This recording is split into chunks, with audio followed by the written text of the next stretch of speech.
Before reciting Srimad Bhagavatam, which is very means of conquest, one should offer respectful obeisances unto the personality of Lord Narayana, unto Narayana Rishi, the supremest deity, unto Mother Saraswati, the goddess of learning, unto Sri Vasudeva.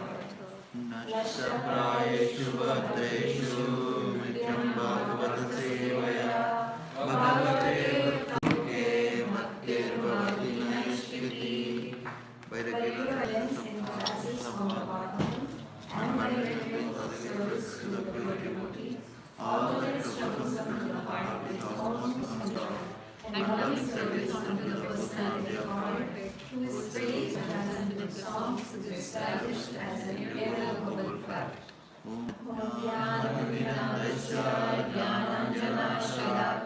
Chakshurunmilitam yena tasmai Shri Gurave Namaha.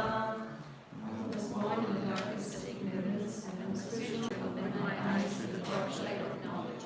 I offer my respectful obeisances unto him.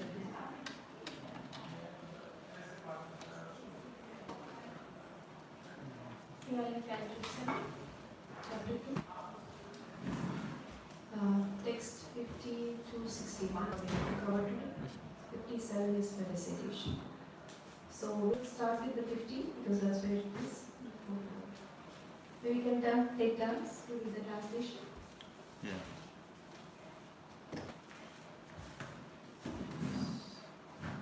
Abhinav, 50. There was once a hunt lured birds with food and captured them after spreading a net.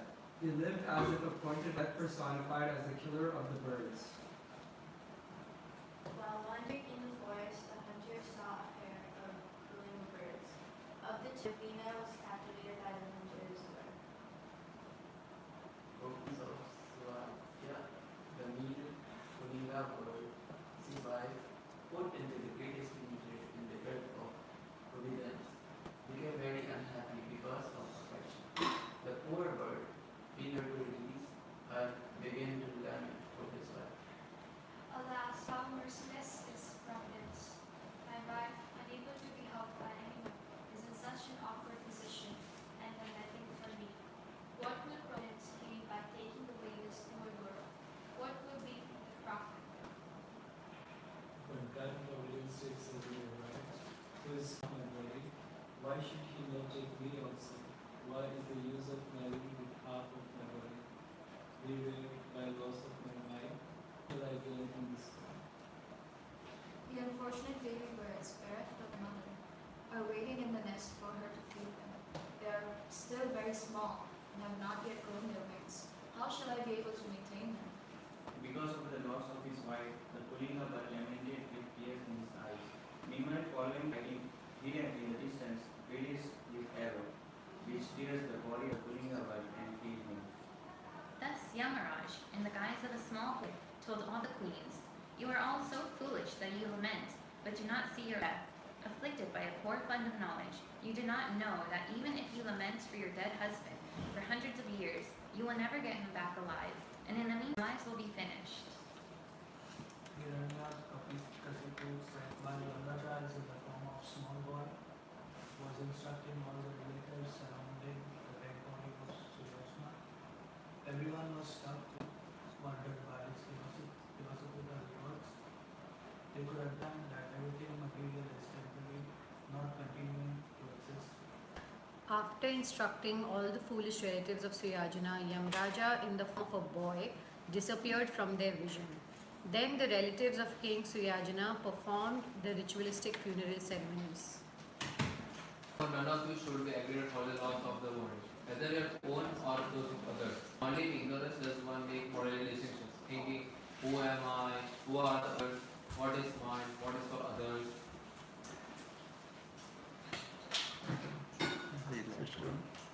Sri Narada Muni continued, Diti, the mother of Hiranyakasipu and Hiranyaksha, heard the actions of Hiranyakasipu along with her daughter-in-law, Rishabhanu, Hiranyaksha's wife.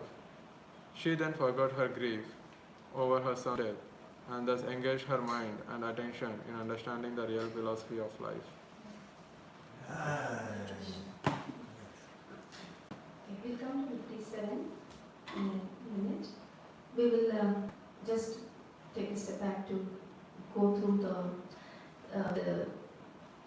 the setting of this particular section. So there is a story within a story within a story within a story. There are 4 stories going on in this particular section. So the story that we are talking about is given by Yamaraj in the form of a small boy to the wives of King Suyagna. And he's giving the story of the Kulinga part. That's what we just read. That entire story is narrated by Yamaraj to wives of, because they were lamenting the death of their husband.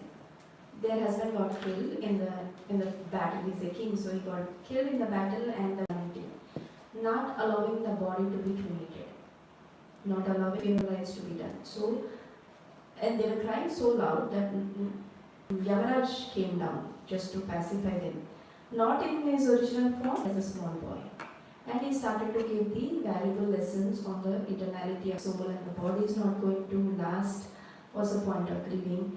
Soul eternal was a point of grieving. So, this is also a teaching of Bhagavad Gita. Krishna says that soul is eternal. Here to Arjuna is telling soul is eternal, there is no need for lamentation.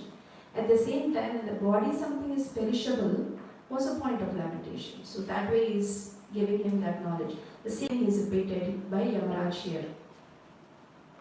So who is teaching this? In fact, who's teaching this particular lesson to whom?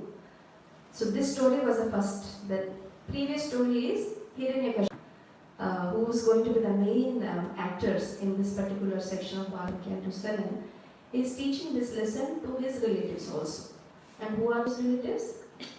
They are his nephews, his brother's wife and his mom, Didi. So Didi had 2 sons in Kanti. We heard that Didi's 2 sons were killed by Lord himself, Lord Vishnu. The first one was Hiranyaksha, who was killed by Lord Varahadev. And now Hiranyakashipu.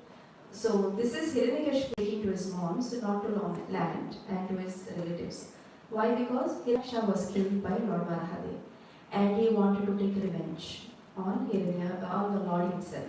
So he is preparing himself. He is giving very, very lessons. In fact, Hiranyakashipu, although he is demonic, he also has the lessons of the soul, that one should not lament for something that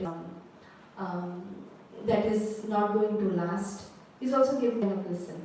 And he says that I am going to behead Lord, I am going to kill him. He is preparing himself. And to set the stage, he has asked all his followers, his followers who are used to destroy the Brahminical culture.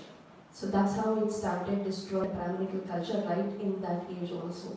So his followers go to all the places to destroy wherever there are yajnas, wherever there are rituals, pious activities happening, to desecrate that and to destroy it. So he is sent all his followers to various places. So meanwhile he is also speaking to the relatives not to lament. And who's speaking this lesson? To who? This lesson is being spoken by Narada Muni to Yudhishthira Maharaj during the Rajasuya Yajna. So Yudhishthira Maharaj was bewildered in the Rajasuya Yajna that Shishupal, who is the cousin of Krishna, was killed by Krishna by his Sudarshan Chakra, and the soul entered him, the body of Krishna. He got Sayuja liberation, Shishupal. And Yudhishthira Maharaj became very bewildered. There are transcendentalists who are actually doing so many austerities, performing so many Vedic sacrifices throughout their life, in fact dedicated to the Lord, and they are not getting this kind of liberation. Whereas this envious person who out of envy was deriding Krishna. How many times like Krishna waited for? 99. 99. 100th time he didn't allow them. So he separated his speaking part of the body from the rest of the body by Sudarshan Chakra. So that was very bewildering for the people in the assembly. How can this happen when people who are actually in positive mood, who are transcendentalists, don't get this liberation, whereas people who are envious and angry towards Krishna will get this kind of liberation. Narmani says that whoever can concentrate on the Lord in total absorption, either positive or negative, can get this liberation. He says that Lord is not partial. Even if one is with anger or envy, can become fully absorbed in the Lord, can get this kind of liberation. So that's what Nagmuni had told to Yudhishthira. But we as Rupanugas have one instruction from Rupa Goswami. What is that instruction that we have? Anyabhilashita shunyam jnana kamadhanavritam anukulena Krishna anushilanam bhaktiruttama. Anukulena. We have to do anukula seva. Not that we envious and show anger towards the Lord. That's not what we are following. Whereas Narmuni has said that Yudhishthira Maharaj, whoever can, because that was the situation. Krishna gave him Sayuja liberation. He could get his. There is a background. Again, Narmuni explains the background. These are not ordinary people also. They are the associates of the Lord in Vaikuntha, Jay and Vijaya. They had actually become, they got into the mood of duality. When the four Kumaras tried to enter Vaikuntha, they tried to stop them, thinking that these small kids, what purpose they have in Vaikuntha. So that means it's looking at someone with dual vision, like these are my friends, these are not friends. So that kind of mentality cannot exist in Vaikuntha. In Vaikuntha, it is samadana. Everyone is equal and everyone is a devotee of the Lord. Whereas Jay and Vijay could appreciate that these people are small people, what could they do in Vaikuntha? So who are you? Why did you come? They stopped them at the gate. And four Kumaras, looking at these associates of the followers of Krishna, Jay Vijay, they said this mentality cannot exist in here. This place is free from this duality. You should go to a place where this feeling or this mentality exists, which is material world. In the material world that exists, like between our friends, enemies, which is required, but not in mind. We see in the material world through the modes, not that they are my friend, they are my enemy. We see them through the modes. What are the different modes that we know of? Goodness, passion. Goodness, passion and ignorance. So if someone is very ignorant, we don't share our heart with them. So we don't say he's not my friend. We'll say he is in the mode of ignorance. So even if I share, it will not be used. It will be taken in a negative way or a different way, to their advantage, to my disadvantage. And similarly for mode of passion also, they will, it's the same, passion and ignorance, only mode of goodness. So we see people through the modes. We don't judge, we should not judge them, rather see them through the modes in which they are operating. So that exists in material world. In spiritual world that does not. So they are cursed. Take and they realize immediately, oh wow, what did I do? We have these associates. They are in fact, Lord Vishnu comes running to their rescue. We read all this in the third canto. Lord Vishnu came and actually apologized on behalf of the associates. And he realized the Kumaras, you are Brahmanas, I keep your feet on my head. The dust of it goes on my head. That's what Lord Vishnu was glorifying the Brahmanas. How associates, they are ignorant, they should definitely be punished. But he also says, give them such long punishment that they are separated from me for a long time. So, four Kumaras say that they should come back to you in 3 lifetimes. The first life is Ravana and Kumbhakarna. The second is Shishupal and Tattva. Tattva. So that's where this. So they are not ordinary people. So Shishupal who got liberation from Krishna is actually Jaya and Vijay. So that was their second birth. So Narada Muni explains that this is how Krishna. If you are absorbed in Krishna, this is the result. So actually, this question is posed by who? Of again the same situation. One person is asking the question and someone is narrating this story, which is Parikshit Maharaj, as at the beginning of the canto. After going through the 6th canto, what happened in the 6th canto? Or in the 6th canto? Ritual happened. And before that, why was that happening? That is because Bhadrasura is a demon that was killed by Indra. And Devi is trying very hard to get her sons back. And she is trying to, so then she does the Kumsavana ritual so that the 6 sons get born and they also they become the devotees of the Lord, 49 pieces of, right? 7 becomes 49 and they all go back to Godhead. Was it because Surya was killed or It was Hiranya. Yeah, After those 2 sons got killed, she wanted to have more. yeah, that's when the 7 children take birth and they also. But why that is happening? Because Krishna wants to favor his devotees. He wants to stay Indra every time. He is favorable to the devotees, Devatas, and not favorable to demons. Right? Hiranyaksha is killed by Krishna, by Lord Vishnu. So, at the end of the 6th chapter, 6th canto, Parikshit Maharaj, the beginning of the 7th canto, has a question. Why is that Lord is favorable to partiality? It looks apparent partiality. Apparent partiality by the Lord towards the demigods or the devatas, and trying to kill the demons as cost of devatas to reinstate Indra's position. So then, who's answering this question? Sukadeva Goswami. Sukadeva Goswami narrating this story of giving the story of Narada and Yudhishthira Maharaj's conversation. During that conversation, Narada Muni explains the background of Jaya and Vijay. That's when Hiranyakashipu and Yaksha come into the picture. And then Hiranyakashipu is teaching to his followers about a story of Yamaraj speaking to Suyagna's relatives. So that's the 4th nested story within this section.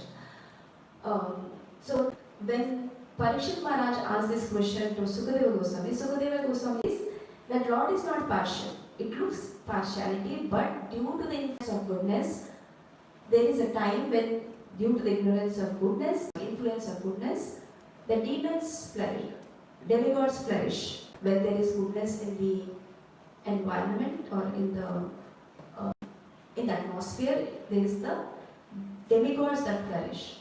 And there is influence of mode of ignorance and passion is more than the demons flourish. During the current times also, there are times when things are going normally. Like, see a lot of devotional activities happening all over the world. In the entire, in the entire world. If you go see places where, take this as an example itself, so much of devotion, so many openings of temples, so many programs, so many aartis through the day, so it's all positive. But at some point, there is a negative thing that happens that shakes their faith in the Lord. That sometimes, suddenly something. So these sudden situations are not happening constantly. Whereas devotional activities are happening constantly, right? It's doing like something or the other. Whereas when the demons, they also get there due to the influence of time, because this place is like that. It's dukkha and ashashvata. So there will be influence of negative things. So when that happens, these very shaking situations happen. So one should not be able to this influence of time. We don't know the background of why things are happening. All we can do is how we can positively contribute to any situation. Not say that lose faith in the Lord in those trying circumstances. So that's what happens when the influences of goodness is more, demons flourish. When the influence of mode of passion and ignorance is more, the demons did I say demons? The demigods flourish and the demons flourish. You got the point. So Yamaraja is actually giving this good punch to the relatives of Suyagna. And who is Yamaraj? Of death. Yamaraj is a God of death. Mahajan. He is one of the Mahajans. Actually, truth. He knows completely what is a Mahajan, who is a Mahajan, who knows completely about the Lord. So whenever they, its essence. So, and he is speaking to the relatives. And so in situation we are seeing that, okay, let's go to the 57th verse now. Evam yuyam apashyantya atmapayam abuddhayah nainam prapstya sochayantyah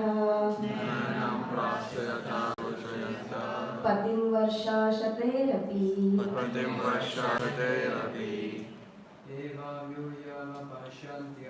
Evam yuyam apashyantya Atmaya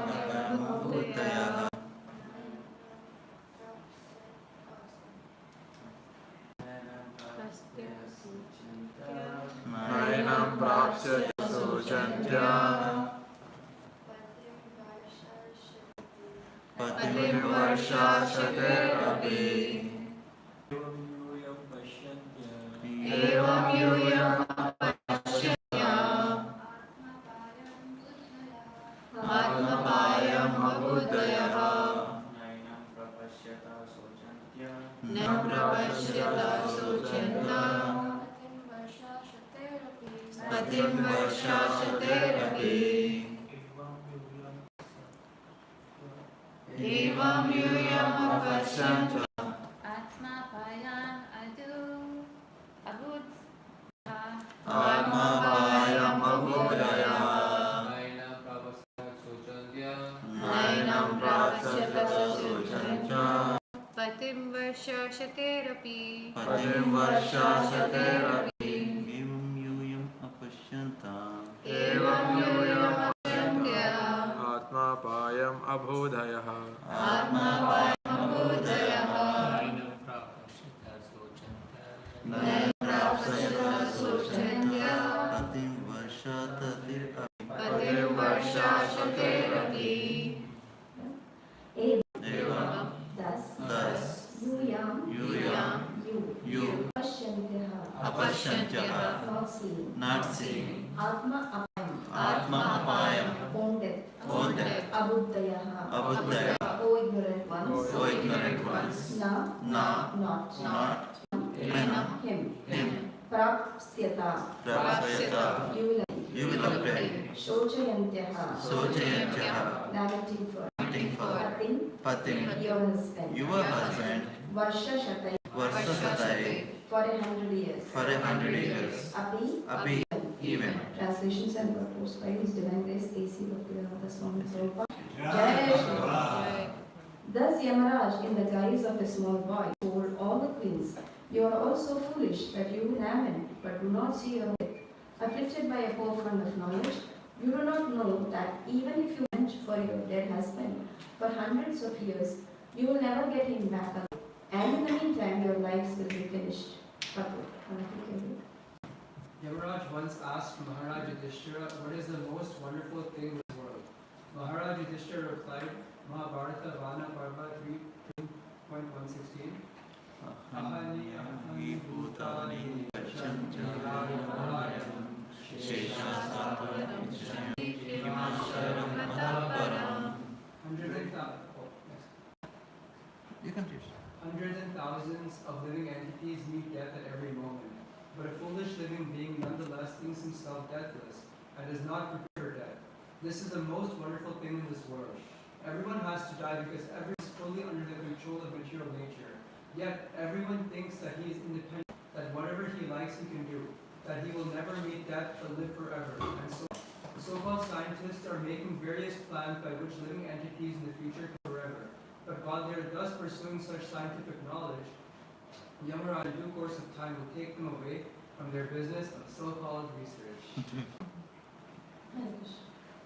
So this verse about that point where small boy Yamaraj is teaching the lessons to queens and telling them, even if you lament for 100 years, your husband is not going to come. Again, the same what we heard earlier, that the body is perishable, soul is eternal, so don't lament for something that is going to perish anyways. So what is the Prabhupada's quotation in this verse is about this Mahabharata verse where Yudhishthira Maharaj is narrating that to the Yaksha. The Yaksha at a point when they were in the forest during the time when they were in the exile. That they were in the forest and they were very thirsty at one point and they couldn't find water anywhere and they were almost fainting, verge of fainting. So out of the 5 brothers, one brother, the youngest one goes, or Sahadev goes first to check where there is water and bring some water. So there is a pond and he immediately goes there. The Yaksha is over in that pond and they said, first answer my questions, only then you can drink. Otherwise you will fall dead. They don't care. He will just drink the water and finally he will fall off dead actually. So looking for the brother, the other brother starts off. Like that, all the 4 brothers, Nakula, Devi, Arjuna and Bhima, all of them come to the place and take the water without answering the questions. And then when Yudhishthira starts now looking, where are my brothers? He is very, very anxious. The younger brothers are gone and not to be traced. And when he comes there, he sees all of them are dead, fallen. So then the same voiceover comes and then Yudhishthira actually has patience to answer it, even though he is under such distress, where the 4 brothers have fallen and he is very raged that this has happened because of this person, and on the top of it he is very thirsty. So even then he controls himself and he answers all the questions that the Yaksha asks. So one of the questions he asks is, what's the most wonderful thing that you see in the world? For which this is the answer. He says, Ahani ahani bhutani gachanita yamajayam teshastavaram ichanti kim ashayam ataparam. Most wonderful thing is that hundreds and thousands of entities meet death at every moment. But a foolish living entity nonetheless thinks themselves and does not prepare for death. This is the most wonderful thing, he says. When a death happens, the living entities, conditioned souls, think that death has happened to him, it won't happen to me. Either they are lamenting or praying to become better. They are not thinking that death will also strike them. This is a story that happened, right? Out of the 2 birds, one bird got stuck in the net of the hunter, and the male bird is lamenting. How come my wife got trapped? Oh my God, how can I take care of the children? Not thinking, next moment he'll be also struck. That's what happened. The hunter struck a male bird also and it fell dead. So both of them are dead. So that's the situation in the world. Like we lament that 2 things happen when someone dies. Either that will not happen to me or I will prepare for better. So these are 2 situations that happen in the conditioned life. So that's what he says, Yudhishthira Maharaj is the most wonderful thing. And nobody is thinking that how do devotees look at it? So that's a calamity. When calamities are struck, the conditioned souls think that I am going to overcome this calamity or that calamity is not going to come to me. That's the 2 thoughts. This is for a conditioned souls. But how does a devotee process calamity? We understand it as a Krishna's mercy. Right. It is Krishna's mercy is one understanding. Queen Kunti goes on further. She says, let this all calamities come to me. She says in her prayers, Vipada santu tatsasva tatra tada jagakuru bhavato darshanam yatsyad apuna darshanam. Let all those calamities come to me again and again. When they come again and again, what happens? We see you. And as a result of seeing you, what happens? Apunar bhavadarshana. There won't be bhavadarshana. Bhavadarshana is repeated birth and death. We will not get to have repeated birth and deaths by seeing you. So when there are more calamities, we see the Lord. And what is our regular, how do we approach calamities, as each one of you can explain? When there is a calamity, how do you approach the Lord? How do you approach the situation? Complain. You complain, okay. Anybody else? I just cried. Okay. You're going to Krishna. Yeah. Are you complaining to Krishna? It depends, because we cry, we ask for Krishna's mercy too, but then we give up and we leave this and so his will, and we just can't do. It's like he's the doer, he's the controller, and we just, So you go to Krishna somehow, we end up we end up going to. Anybody else? To give some strength to face such kind of calamities in the future if that happens to them. Yeah. So you go to Krishna. Are you going to Krishna, or you are trying to on your own strength? We'll pray strength. You ask for the strength. So ultimately you are going to Krishna. I get very sarcastic, like I tell Krishna, did I forget about you or something for a second, so put me in the situation so I can think of you. So yeah, I do go to Krishna and I... Myself, I think if first I would try to research, is it my own mistake? That's because I am here, or what exactly is the reason for this? Instead of worrying, I would like to see what options I might have done. If it's not in our hand, it's happened because of completely disastrously without my involvement, then I will go to Krishna and see. Okay, so you first analyze the situation, try to do it on your strength, and you end up going to Krishna. So that's what devotees do. Anybody else want to share how they approach? I have a letter to Prabhupada. You go to Prabhupada? That's even better. What else? Anybody else? So whenever there are calamities, devotees go to Krishna, and we don't ask for more calamities, but we go. That's how devotees. But the conditioned souls, they do try to mitigate or overcome and think this is not happening. Whereas Queen Kunti, she goes one step further. She asks for more such. So that you see, whenever there is a calamity, we end to Krishna. And that's what we want. We want to go to Krishna. When there is everything positive, happy, and everything is fine, then do we even think, it's like business as usual, do we even think of Krishna more at that time? That's not. Yes. It's automatically we start, Krishna prepares the container for himself, he gets us ready mentally and emotionally to accept his potency, to accept his mercy. While reading one of the books, it was just the pain or the distress or the calamity somewhere, it's a shower soul. Is a shower of the soul? Yeah. Mm. So it just kind of purifies us to be able to serve Krishna. Yeah, so we actually approach Krishna more when there is calamity. So that we know, but we ask for it. But Queen Kunti, pure devotee of the Lord, asks for more because we'll see you more when we approach the Lord, we take Him more, we pray more, we do more devotional service, and by doing that we are purified. Our soul is purified, and then there is repetition of birth, our punarbhava darshan. There is no punarbhava darshan. So that's what she's asking. And what happens when there are calamities or when distresses?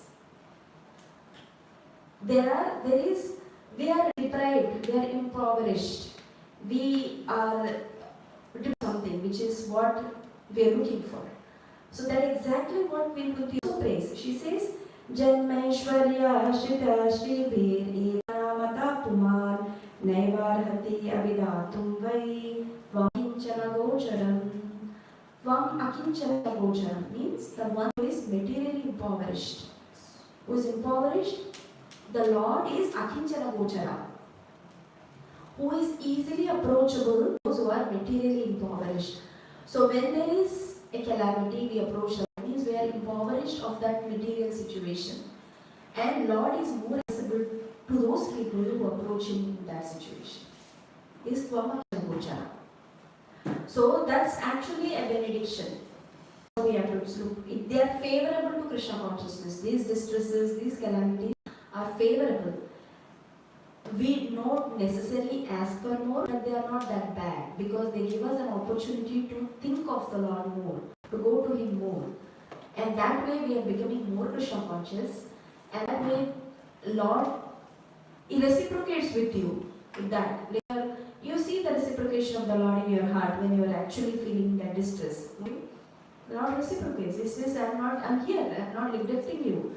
But this is where the place where you are, I can't help it because this is the situation, this is under the control of Maya Devi, which has some rules that have to be followed. So this happens. So but I am there for you. Come to me. So there, Lord is more accessible to us during those situations. So it's a better. So we need to be able to approach the Lord with the shelter of the Lord in those situations. So this what a devotee. There's a difference between a non-devotee, a conditioned soul, and a devotee. That we take shelter of the Lord. Then the other story is about Hiranyakashipu. Again, we heard that he is a small boy. We want to read the purport. Purports are not too many in this section. So we can read the purport because the chapter is ending today. 58 is summary. Read the translation so you know the context and the purport. Yes, You have a question? No, she's reading for This is Yeah, confirmed. This is confirmed. Do translation. No. Translation. Hiranyakashipu said, while Yamraj, in the form of a small boy, was instructing relatives surrounding the dead body of Suyajna, everyone was struck with wonder by his philosophical words. They could understand that every material is temporary, not contributing to exist. This is confirmed in Bhagavad Gita 2.18. Antavanta ideha nityashoka sharirina. It is perishable, but the soul within the body is imperishable. Therefore, the duty of those advanced in knowledge in human society is to study the constitutional being of the imperishable soul and not waste the valuable time of human life in merely maintaining the body and not considering life's responsibility. Every human being should try to understand how the spirit soul can happy and where he can attain an eternal blissful life of knowledge. Human beings are meant to study these subject matters, not to be absorbed in caring for the temporary body, which is sure to change. No one knows when he will receive a human body again. There is no guarantee for according to one's work. One may get any body, from that of a demigod to that of a dog. In this regard, Srila Madhvacharya comments,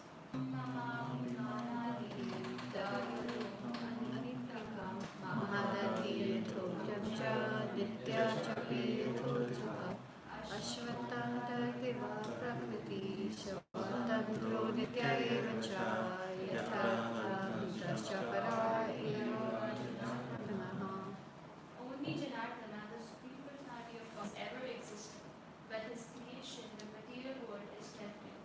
That everyone who is captivated by the material energy and absorbed in thinking, I am this body and everything belonging to this body is mine, is an illusion. One should think only of being eternally a part of Janardana. One's endeavor in this world, especially in this human form of life, should be to attain the association of Janardana by going back to God. Hold it. Oh, any purports on that? No. 6 purport. Santosh. In this material world, Read the translation first. therefore none of you should be afraid for those of the body, whether your own or those of others. Only exist as one make bodily distinctions, thinking for mind. Who are the others? What is mine? What is for others? In this material world, the conception of self-preservation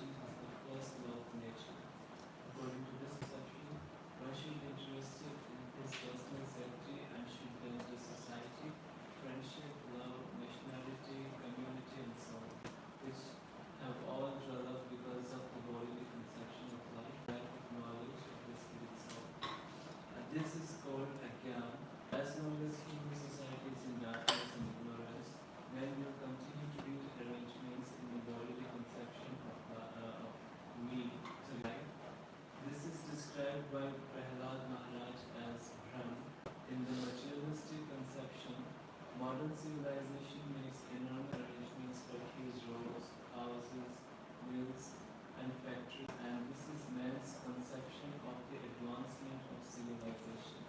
People do not know, however, that at any time the devil may be kicked out of the sea and forced to accept bodies that have nothing to do with the enormous houses, places, roads, and automobiles. Therefore, when Arjuna was thinking in terms of his bodily relationship with his kinsman, Krishna immediately chastised him, saying, Kutasva Kashmalam idam vishmi samupasthitam and anarya chishtam. This bodily conception of life is beautiful giving the anaryas, the non-Aryans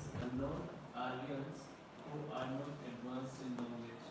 An Aryan civilization is a civilization advanced in spiritual knowledge. Not merely by stamping oneself as an Aryan does not become an Aryan. To keep oneself in the deepest darkness in spiritual knowledge, at the same time claim to be an Aryan, is a non-Aryan position. In this connection, Srila Madhavacharya draws scholars from the Brahma way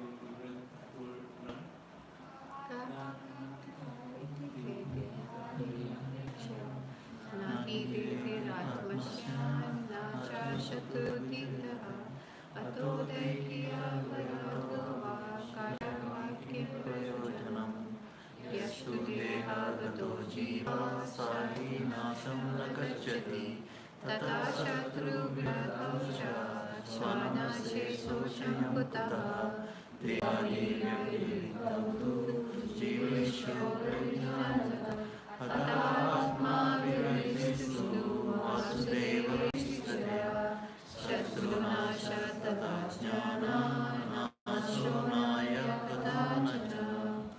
The purpose is that as long as we are in this human form of body, our duty is to understand the soul in the body. The body is not the self, we are different from the body, and therefore there is no question of friends, enemies, or responsibilities in terms of the bodily conception of life. One should not be very anxious about bodies changing from childhood to boyhood, from boyhood to old age, and to apparent annihilation. Rather, one should be seriously concerned about the soul within the body and how to release the soul from the material pleasures.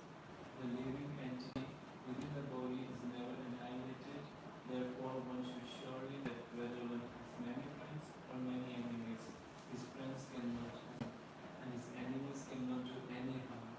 One should know that he is a spirit soul, Aham Brahmasmi, and that's the constitutional position of the soul unaffected by the changes of the body. In all circumstances, everyone as a spirit soul must be devotee of Lord Vishnu and should not be concerned with bodily relationships, whether it's or with enemies. One should know that neither we ourselves nor enemies in the bodily conception of life are ever killed. This verse, this translation, purports about Arjuna's being put into that situation where he runs for his relatives. He does not want to fight the battle because his relatives will be perished in the battle. So Krishna is telling Arjuna, how have these impurities come upon you? What is that word? Kutasvam kashmalam idam vishane samputishtam anarya jushtam. Aryan is a learned man. Anarya is opposite to it. Jushtam is who is in that situation. So how have these impurities come upon you that you are thinking in the bodily conception of life? All these people are going to exist eternally. Nobody can, and the enemies, all the friends can be annihilated. And what Krishna says, what Prabhupada also says in one of the places is, Mare Krishna Rake Krishna Mare Be. That means, even if you have tried so much, there are best of the best medical facilities available. If a person has to die, no doctor can save him. And when a person has to survive, even with the meager medical facilities or medical facilities, the person survives. So COVID, we have seen a lot of those situations, right? Many people could survive because of Lord's mercy, could not survive even though they were given best of medical. So this is something that's not in the hands of people, right? That's totally up to Krishna. That is, Krishna wants to save someone, nothing can stop. So similarly, what is like enemies and friends? They are about to be gone anyways. Last verse. Sri Narada Muni continued, the mother of Hiranyakashipu and Hiranyaksha heard the instructions of Hiranyakashipu along with her daughter-in-law, Rushabhanu, Hiranyakashipu's wife. Hiranyaksha's wife. She then forgot her grief over her son's death and thus engaged her mind and attention in understanding the philosophy of life. Purport: when a relative dies, one certainly becomes very much interested in philosophy. But when the funeral ceremony is over, once again becomes attentive to materialism. Even Daityas, who are mystic persons, sometimes think of philosophy when some relative is dead. Then the technical term for this attitude of the materialistic person is samsana. Smasana Vairagya. Attachment in ceremony or place of cremation. As found in Bhagavad Gita, 4 classes of men receive an understanding of spiritual life and God. Artha, the Jijnasu, the inquisitive. Arthati, one who desires material gains, and Jnani, one who is searching for knowledge. Especially when one is very much distressed by material conditions, one becomes interested in God. Therefore, Kunti Devi said in her prayers to Krishna that she preferred distress to a happy mood of life. In the material world, one who is very happy forget Krishna or God, but sometimes if one is actually poised but in distress, he remembers Krishna. Queen Kunti Devi therefore preferred distress because it is an opportunity for remembering Krishna. When Krishna was leaving Kunti Devi for his home country, Kunti Devi regretfully said that she was better off in distress because Krishna was always present, as now that the Pandavas were situated in their kingdom, Krishna was going away. For a devotee, distress is an opportunity to remember the Supreme Personality of Godhead constantly. Thus, the end of Bhakti Vedanta purports of the 7th canto, 7th second of Srimad Bhagavatam, entitled Hiranyakashipu, King of the Demons. Jai. Venkatesh Madhavu, the king of the Every deep realization which is temporary, Smasana Vairagya. No, it's not like that. Some materialists have that realization. Crematorium of a relative, when the relative dies, they have that detachment for that time. Until that time, they're coming back home. Once home, everything was gone. That's called Smashan Vairagya. In other words, there are 3-4 types of Vairagyas are there. One is Smashan Vairagya, one is called Kata Vairagya, one is called Falgu Vairagya. But we should have one Vairagya, Yukta Vairagya. That is, we will use everything in the service of the Lord. Once Yukta Vairagya is the best, that is detached, knowledge and detachment. So we will use everything in the service of the Lord. The situation is favorable, conducive for Krishna consciousness. That is Yukta Vairagya. Smashan Vairagya is when you are returning from the crematorium to the home. We have very, very dejected feelings during that time. Only that lasts for that much. That's called Smashan Vairagya. And Markata Vairagya is monkey-like Vairagya. Monkeys look very detached. If you look at the behavior of monkey, they look very detached. They just reject their companions, but they are the most lusty. So that's called monkey Vairagya, Markata. And the Falgu Vairagya is, again, that can be comparable to the Vairagya. Falgu Vairagya is um, immature vairagya or show put up vairagya. Like we want to, no, I don't want this because it will entangle me. It's necessary. I hope you got the point. What is Falgu vairagya? It's not coming from a deep maturity. It's immature vairagya. I don't want to take good clothes because it will put me into limelight, or I'll be feeling so great about it, so that won't help me to make progress. That may be good, but you can't last with that situation for a long time. Or riches that can be used in the service of the Lord, like technology. Show some of the examples that you have for Palko Vairagya. Not going, getting detached from the material world. Yeah, relationships. No, my father, mother, these are my, they're going to obstruct me in my path. I will not get it because that will create hindrance for myself. So these are all Falgu Vairagyas, not having a deeper understanding of the things. All our relatives are also our instruments that can help us become more Krishna conscious.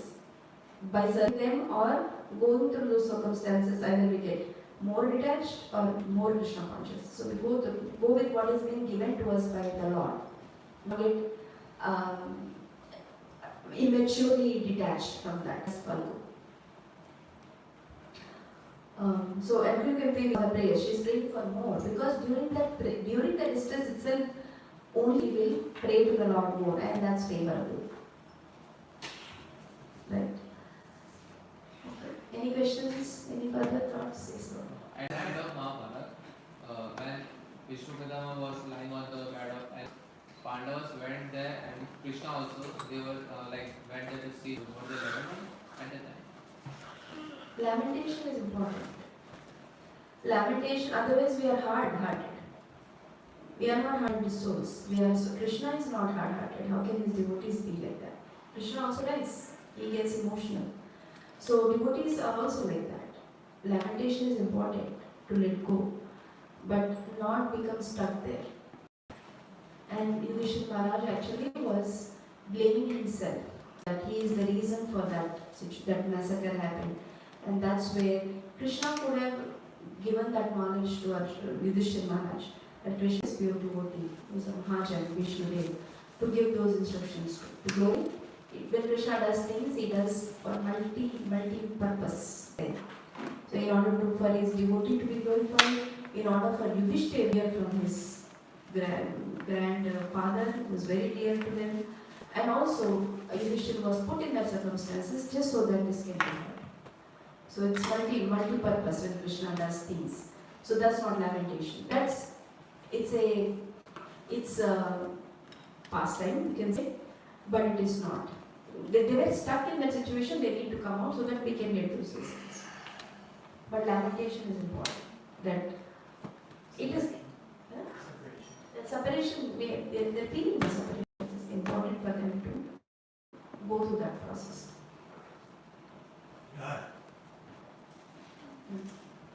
So whether as you are reading like the Kunti manuscripts and all this, then it kind of shows that like the stress is about Krishna. But somewhere I also feel like when I'm more happy, only then I'm more enthusiastic to do please in order to go out for services. But right now, That's just, you're not like those when we are happy, okay, I'm complacent, I don't want to do much. It's good. Be like that. We need more people like that. Spread positivity. Not like only when sad we go to Krishna. That's next level. She's asking for more, we are asking for more. But this is at next level. Jai.